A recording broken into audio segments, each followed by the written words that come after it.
Good morning, students. How are you? I hope you would be better nowadays. Today, I am going to teach you eighth chapter. The name of the chapter is Adjective Degree of Comparison. Well, I am Manoj Kumar Yadav, your English teacher. First of all, I am going to define the definition of degree of comparison. First of all, you must have known that what is degree of comparison. Actually, degree of comparison comes in adjective because comparisons has been got only adjectives, and there is some adverbs whose comparison has been got. Here I am going to describe degree of comparison one by one. An adjective changes its form to show comparison is called degree of comparison. An adjective changes its form to show comparison is called degree of comparison. जब adjective अपने रूप को तुलना के दृष्टिकोण से बदलता है उसे डिग्री ऑफ कंपैरिजन कहा जाता है. There are three kinds of degree of comparison. There are three kinds of degree of comparison. Degree of comparison तीन प्रकार का होता है. ठीक है, positive degree, comparative degree and superlative degree. Positive degree, comparative degree and superlative degree. Positive degree को प्रथमा अवस्था कहते हैं, कंपैरेटिव डिग्री को उत्तरावस्था कहते हैं और सुपरलेटिव डिग्री को सर्वोत्तम अवस्था कहते हैं या उत्तमा अवस्था कहा जाता है. फिर से एक बार सुनिए. पॉजिटिव डिग्री को प्रथमा अवस्था कहा जाता है, कंपैरेटिव डिग्री को उत्तरावस्था कहा जाता है और सुपरलेटिव डिग्री को उत्तमा अवस्था या सर्वोत्तम अवस्था कहा जाता है. तो इस तरह से डिग्री ऑफ कंपैरिजन के तीन भेद हुए. ठीक है, पॉजिटिव, कंपैरेटिव एंड सुपरलेटिव. यहाँ पर अब हम पॉजिटिव डिग्री के बारे में जानेंगे. ठीक है, positive degree. An adjective has no its own comparison, it is called positive degree. There is no comparison of positive degree. We can say that positive degree is the base form of adjective. जिस adjective का कोई comparison नहीं होता है वह positive degree का adjective होता है. जैसे कि clever, rich, strong, thick, young, brave, noble, easy, happy, heavy, lazy, grey, big, fat, hot, thin, difficult, faithful, important, bad, far, etc. These are the positive adjectives. An adjective is said to be in the positive degree when no comparison is made. ठीक है, जैसा कि मैं पहले बताया, वह degree जिसका कोई कंपैरिजन नहीं होता है वह पॉजिटिव डिग्री में होता है. ठीक है, comparative degree. When an adjective is said to be in the comparative degree when two persons or things are compared. जब दो वस्तुओं या व्यक्तियों की तुलना एडजेक्टिव के द्वारा की जाती है तो उसे हम कंपैरेटिव डिग्री कहते हैं. फिर से एक बार सुनिए. An adjective is said to be in the comparative degree when it is used to compare more than more than 2 persons or things is called comparative degree. As for example, cleverer, richer, stronger, thicker, younger, braver, nobler, easier, happier, heavier, bigger, fatter, hotter, purer, lazier, wealthier, etc. तो ये था comparative degree. ठीक है, अब हम superlative degree के बारे में यहाँ पर जानेंगे. ठीक है, an adjective is said to be in the superlative degree when it is used to compare more than 2 persons or things. Listen it once again. An adjective is said to be in the superlative degree when it is used to compare more than 2 persons or things. Superlative degree उसे कहते हैं जब इसका इस्तेमाल 2 या 2 से अधिक व्यक्तियों या वस्तुओं में सर्वोत्तम बतलाने के लिए किया जाता है, तो वह सुपरलेटिव डिग्री होता है. जैसे मैं आप लोगों को कुछ एडजेक्टिव का फॉर्म बता रहा हूं जो कि सुपरलेटिव डिग्री में है, जैसे कि cleverest, richest, strongest, thickest, youngest, purest, wisest, laziest, wealthiest, hottest, thinnest, fattest, biggest, happiest, heaviest, easiest, most beautiful, most difficult, most faithful, most important, worst, farthest, best, latest, last, most, nearest, oldest, eldest, etc. तो आप लोगों ने यहाँ पर degree of comparison की definition को यहाँ पर आप लोगों ने समझा, इसके काइंड के डिफिनेशंस को आप लोगों ने समझा. अब मैं आप लोगों को यहाँ पर कुछ और बताने जा रहा हूँ कि formation of the comparative and superlative degrees. अब कंपैरेटिव डिग्री और सुपरलेटिव डिग्रीज को कैसे बनाया जाता है, तो इसको आप लोग ध्यान से सुने. Most adjectives form their comparative degrees by adding ER and their superlative degree by adding EST to the positive. अर्थात कुछ ऐसे एडजेक्टिव होते हैं, कुछ ऐसे नहीं, जितने भी एडजेक्टिव्स होते हैं उनका कंपैरेटिव हम ER लगाकर बनाते हैं और सुपरलेटिव EST लगाकर बनाते हैं. ठीक है, जैसे कि क्लेवर, तो इसमें ER लगा दिए तो क्लेवरर हो गया.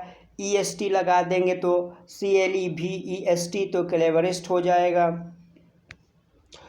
अब अगर हम बोलते हैं रीच, तो इसका कंपैरेटिव RICHER, अर्थात रीच में हमने ER लगा दिया तो रीचर हो गया. RICHEST रिचेस्ट, यानी हमने रीच में EST लगा दिया तो रिचेस्ट हो गया. स्ट्रॉन्ग STRONG, हमने इसमें STRONG ER लगा दिया तो स्ट्रॉन्गर हो गया. ठीक है, STRONGEST लगा दिए तो स्ट्रॉन्गेस्ट हो गया. थिक THIC के थिक है, इसमें ER हम लगा दिए THIC के ER तो थिकर हो गया.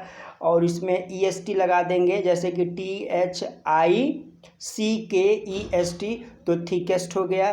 तो थिकेस्ट यहाँ पर सुपरलेटिव डिग्री हो गया. ठीक है, उसी तरह यंग है YOUNG यंग, तो इसमें YOUNG ER लगा देंगे तो यंगर हो जाएगा. YOUNGEST लगा देंगे तो यंगेस्ट हो जाएगा. ठीक है, BRAVE ब्रेव है. ठीक है, ER लगा देंगे तो ब्रेवर हो जाएगा, जैसे कि BRAVER ब्रेवर हो जाएगा. EST लगा देंगे तो ब्रेवेस्ट हो जाएगा. BRAVEST ब्रीवेस्ट हो जाएगा. नोबल, NOBLE नोबल, इसमें ER लगा देंगे तो नॉबलर हो जाएगा, NOBLER नॉबलर हो गया। इसमें EST लगा देंगे तो नॉवलिस्ट हो जाएगा, NOBLEST नॉवलिस्ट हो गया। EG EASY EG है, इसमें IER लगा दिए, EASIER तो ईजियर हो गया। EASIEST हो गया तो ईजीएस्ट हो गया।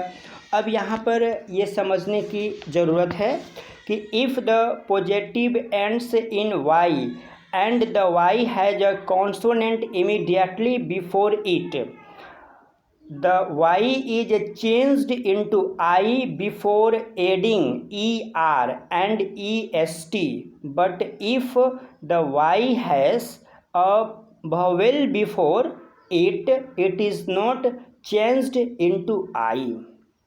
मतलब हुआ ये कि अगर किसी भी एडजेक्टिव के अंत में वाई हो और वाई के पहले अगर कोई भावेल हो तो उसका कॉम्परेटिव IER लगाकर हम बनाते हैं, ठीक है। कॉम्परेटिव और सुपरलेटिव IEST लगाकर हम बनाते हैं।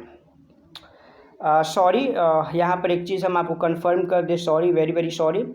अगर किसी एडजेक्टिव के अंत में वाई हो और वाई के पहले अगर कॉन्सोनेंट हो, ठीक है, तो वाई को हटाकर IER लगाकर उसका कॉम्परेटिव बनाते हैं और IEST लगाकर उसका सुपरलेटिव हम लोग बनाते हैं। मैं एक बार फिर आपको बता दूं कि जिस एडजेक्टिव के अंत में वाई हो और वाई के पहले अगर कोई कॉन्सोनेंट हो तो वाई को आई में कन्वर्ट करके ER लगाकर कॉम्परेटिव बनाते हैं और EST लगाकर सुपरलेटिव बनाते हैं।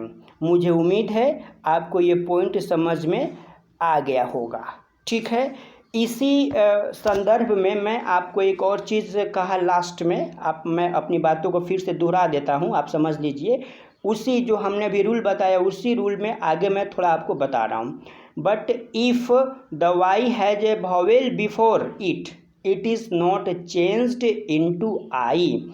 अर्थात अगर किसी एडजेक्टिव के अंत में वाई हो और वाई के पहले अगर कोई वॉवेल हो तो हम वाई को आई में कन्वर्ट नहीं करते हैं, ठीक है। वो हम जैसे जो सामान्य एडजेक्टिव का कॉम्परेटिव बनाने के लिए ER का प्रयोग करते हैं वैसे ही यहाँ भी हम लोग ER का ही प्रयोग करके हम लोग उसका कॉम्परेटिव बनाएंगे। अर्थात अगर किसी एडजेक्टिव के अंत में वाई हो और वाई के पहले वॉवेल हो तो कॉम्परेटिव में ER ही लगाएंगे, IER नहीं लगाएंगे, और सुपरलेटिव में EST लगाएंगे, IEST नहीं लगाएंगे, ठीक है। मैं एक बार फिर इस रूल को कंफर्म कर देता हूँ कि जिस एडजेक्टिव के अंत में वाई हो और वाई के पहले अगर कॉन्सोनेंट हो तो कॉम्परेटिव IER लगाकर बनाते हैं और सुपरलेटिव IEST लगाकर बनाते हैं। अगर किसी एडजेक्टिव के अंत में वाई हो और वाई के पहले अगर भावेल हो तो वहाँ पर हम वाई को आई में कन्वर्ट नहीं करते हैं, जनरली हम लोग उसका कॉम्परेटिव ER लगाकर बनाते हैं और सुपरलेटिव EST लगाकर बनाते हैं, ठीक है। तो अब आगे मैं आपको बता रहा हूँ, ठीक है। आगे इसका अगला जो रूल है कि if the positive I is a word of one syllable, ठीक है। If the positive I is a word of one syllable, second ends in a single consonant, and third has one short vowel before it, the consonant is doubled before adding ER and EST। अर्थात इसका मतलब हुआ कि अगर कोई positive degree के adjective के अंदर बीच में इंटरनल में अगर कोई भावेल हो जैसे कि आई हो या ए हो या ओ हो और उसके बाद अगर कोई कॉन्सोनेंट हो, ठीक है, और उसका उच्चारण एक ही सिलेबल का हो, अगर उसका उच्चारण एक ही सिलेबल का हो तो अंत वाला जो कॉन्सोनेंट होता है उसको डबल कर दिया जाता है, लास्ट कॉन्सोनेंट को डबल कर दिया जाता है। जैसे कि बिग, बिगर, बिगेस्ट, बिगर BIGGER, biggest BIGGEST, fat FAT, fat, fatter FATTER, fatter FATTEST, fattest, hot HOT, hot HOTTER, hotter, और HOTTEST, hottest, thin THIN, thin THINNER, thinner THINNER, thinner, और थिनेस्ट THINNEST, थिनेस्ट। फिर से मैं एक बार बता दूं कि अगर किसी एडजेक्टिव पॉजिटिव एडजेक्टिव के बीच में अगर कोई वॉवेल आता है, जैसे कि I, A, O, AE, I, O, U, तो उसका कॉम्परेटिव बनाते वक्त जो पॉजिटिव एडजेक्टिव का जो फाइनल लेटर जो आता है कॉन्सोनेंट, उसको डबल कर दिया जाता है। जैसे कि बिग का हमने बताया बिगर, बिगेस्ट, डबल जी, यानी BIGGER, BIGGEST, बिगेस्ट। उसी तरह आपका हो गया fat, fatter FATTER, fatter, and fattest FATTEST, fattest. उम्मीद है आपको यह पॉइंट बिल्कुल समझ में आ गया होगा। ठीक है, अब हम आपको अगला पॉइंट बता रहे हैं कि many adjectives of 2 syllables and all adjectives of more than 2 syllable form their comparative by using more before the positive and their superlative by using most before the positive। फिर से एक बार सुन लीजिए। Many adjectives of 2 syllables and all adjectives of more than 2 syllables form their comparative by using more before the positive and their superlative by using most before the positive। मतलब ये हुआ कि अगर कोई पॉजिटिव एडजेक्टिव हो, ठीक है, जिसका उच्चारण पार्ट वाइज किया जाता है और उसका 2 सिलेबल में उच्चारण होता है, यानी हम एक सांस में नहीं बोल सकते हैं उसको। हमें बोलने के लिए हमारा जो सांस होता है उसमें पॉज आता है, उसमें रुकावट आती है, और उस शब्दों का उच्चारण हम कई पार्ट में करते हैं, 2 पार्ट, 3 पार्ट, 4 पार्ट में हम करते हैं। तो इसलिए वैसे पॉजिटिव एडजेक्टिव का कॉम्परेटिव मोर लगाकर बनाते हैं और सुपरलेटिव मोस्ट लगाकर बनाते हैं। उसमें करना कुछ नहीं है, सिर्फ आपको पॉजिटिव एडजेक्टिव के पहले मोर लगा देना है और सुपरलेटिव एडजेक्टिव के पहले मोस्ट लगा देना है, और पॉजिटिव एडजेक्टिव का जो फॉर्म है वो सेम का सेम ही रह जाता है, जैसा है उसी अवस्था में रहता है। अब मैं एग्जाम्पल बोल रहा हूँ, इस एग्जाम्पल से स्पष्ट हो जाएगा। जैसे कि एक वर्ड हो गया ब्यूटीफुल, तो इसको कंपैरेटिव बनाने के लिए ब्यूटीफुल के पहले हम मोर जोड़ देंगे। ठीक है, जैसे कि आप लोग प्रीफिक्स जोड़ते हैं, जैसे किसी भी शब्द के पहले आप कोई वर्ड को जोड़कर एक नया वर्ड फॉर्मेट कर लेते हैं। ठीक है, जैसे कि काइंड के पहले अनकाइंड लगा दिए। ठीक है, उसी तरह से यहाँ पर ब्यूटीफुल है, ब्यूटीफुल के पहले मोर लगा देते हैं तो कंपैरेटिव हो जाता है, अर्थात मोर ब्यूटीफुल कंपैरेटिव है। इसी तरह से सुपरलेटिव बनाते हैं तो मोस्ट लगाते हैं, जैसे कि most beautiful, difficult, more difficult, most difficult, faithful, more faithful, most faithful, important, more important, and most important. ठीक है, मुझे उम्मीद है ये पॉइंट आपको बढ़िया से समझ में आ गया होगा। ठीक है, अब चलिए नेक्स्ट हम चलते हैं। नेक्स्ट में है कि some adjectives are compared irregularly, that is they do not follow any of the rules. ठीक है, so we try to remember their comparatives and superlative forms. कुछ ऐसे एडजेक्टिव्स होते हैं कि उनका जो चेंजिंग होता है ना वो इरेगुलर वे से होता है, मतलब कि इनका कोई रूल नहीं है। ठीक है, ये अनियमित तौर तरीके से अपने फॉर्म को चेंज करते हैं। ठीक है, तो ऐसे एडजेक्टिव का जो फॉर्म होता है कंपैरेटिव और सुपरलेटिव में, इसको याद रखने की ज़रूरत होती है। ठीक है, जैसे मैं कुछ उदाहरण आपको बता रहा हूँ, जैसे कि bad, worse, worst, far, farther, farthest, good, better, best, late, later, latest, little, less, least, many, more, most, much, more, most, near, nearer, nearest, old, older, oldest, या एल्डर, एल्डेस्ट। यस सर, तो इसको याद रखने की ज़रूरत है। ठीक है,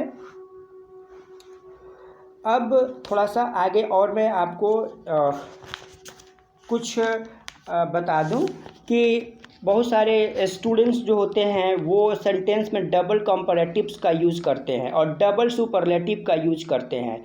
ये गलत बात है, कभी भी सेंटेंस में डबल कंपैरेटिव और डबल सुपरलेटिव का यूज़ न करें। ठीक है, जैसे कि अगर आप कहते हैं कि वानी is more prettier than Amarjit, तो ये वाक्य गलत हो गया। इसलिए गलत हो गया कि प्रीटियर का मतलब हो गया कि वानी जो है अमरजीत से अधिक सुंदर है, तो फिर मोर लगाने की ज़रूरत क्या है। ठीक है ना। उसी तरह अगर आप कहते हैं कि वानी is prettiest, Vani is the most prettiest, more prettiest of Amarjeet, तो ये गलत हो गया, क्योंकि यहाँ पर प्रीटिएस्ट का मतलब हो गया कि सबसे सुंदर, तो फिर आपको यहाँ पर मोस्ट लगाने की कोई ज़रूरत नहीं है। एक हम नेक्स्ट एग्जांपल आपको बता दें कि mountain Everest is the most highest peak in the world, ये गलत हो गया, क्योंकि हाईएस्ट का मतलब ही होता है सबसे ऊंचा, तो फिर आपको मोस्ट लगाने का कोई तुक ही नहीं आता है। ठीक है, तो आप इसको नॉर्मली वे में बनाएंगे कि mountain Everest is the highest peak in the world. उसी तरह वानी इज प्रेटियर देन अमरजीत, न कि वानी is the most prettiest of Amarjeet, ये वाक्य बिल्कुल गलत है। हम एक ही सेंटेंस में डबल कंपैरेटिव और डबल सुपरलेटिव का यूज़ नहीं कर सकते हैं। ठीक है, अब मैं आपको बता दूं कि इसी में आपका मच और मैनी आता है, जो कि मैंने बताया कि मच और मैनी भी ये क्या है, इरेगुलर पॉजिटिव एडजेक्टिव है। ठीक है, तो मच का प्रयोग अनकाउंटेबल नाउन के साथ होता है और मैनी का प्रयोग जो होता है वो काउंटेबल नाउन के साथ आता है। ठीक है, we use much with quantity but many is used with number, many का प्रयोग नंबर के साथ होता है जबकि मच का प्रयोग क्वांटिटी के साथ होता है, जैसे कि मच वर्क, मच ट्रैवल। ठीक है, मैनी चिल्ड्रेन, मैनी कस्टमर्स। तो मुझे उम्मीद है आपको ये पॉइंट समझ में आ गया होगा। ठीक है, अब हम आगे चलते हैं लिटिल और लिटिल। ठीक है, तो अब आप समझ लीजिए कि लिटिल और अ लिटिल क्या है। लिटिल का मतलब होता है कुछ नहीं, बिल्कुल नथिंग, जैसे कि there is little water in the river, मतलब कि नदी में पानी थोड़ा भी नहीं है। ठीक है, तो लिटिल का प्रयोग भी क्वांटिटी के साथ होता है। ठीक है, लिटिल का प्रयोग भी क्वांटिटी के साथ होता है। ठीक है, और अ लिटिल का मतलब हुआ कि नदी में, जैसे कि there is a little water in the river, मतलब कि नदी में थोड़ा बहुत पानी है, मतलब कि ये पॉजिटिव एक्सप्रेशन को देता है। ठीक है, लिटिल मीन्स ऑलमोस्ट नन और अ लिटिल मीन्स सम, यानी there is some water in the river. ठीक है, अब इसी तरह से फ्यू और अ फ्यू का मैं बात बता दूं। Few is used with number, few का प्रयोग नंबर के साथ होता है। ठीक है, और फ्यू का मतलब होता है कि कुछ नहीं, जैसे there are few students in the classroom, मतलब क्लासरूम में कोई भी लड़का नहीं है। ठीक है, फ्यू मीन्स ऑलमोस्ट नन। ठीक है, और अ फ्यू का मतलब हुआ कि सम, जैसे there are a few students in the room या there are a few students in the classroom, यानी क्लासरूम में कुछ लड़के हैं। ठीक है, तो मुझे उम्मीद है कि आपको little a little, few a few समझ में आ गया होगा। अब उसी तरह है कि एल्डर, ओल्डर, इल्डेस्ट और ओल्डेस्ट, यानी एल्डर, ओल्डर, इल्डेस्ट और ओल्डेस्ट, इसको आप बढ़िया से समझने की कोशिश करें। We use elder and eldest only with persons. Elder का प्रयोग और एल्डेस्ट का प्रयोग हम पर्सन्स के साथ करते हैं। We do not use these words with animals और थिंग्स। इस वर्ड का प्रयोग कभी भी एनिमल के लिए नहीं किया जाता है या किसी वस्तु के लिए नहीं किया जाता है।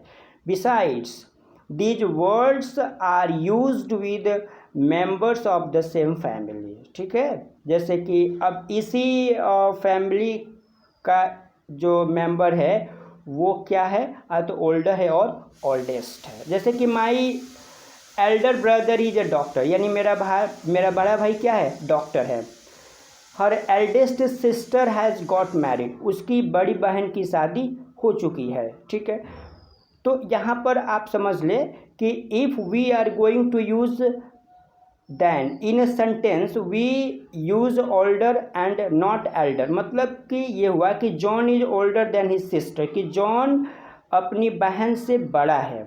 ठीक है, older and oldest can be used with persons as well as things. Older का और ओल्डेस्ट का प्रयोग ये व्यक्ति के लिए आता है और वस्तु के लिए भी आता है। ठीक है, ये वस्तु के लिए भी आता है और व्यक्ति के लिए भी आता है। जैसे कि Ritesh is the oldest boy in our class.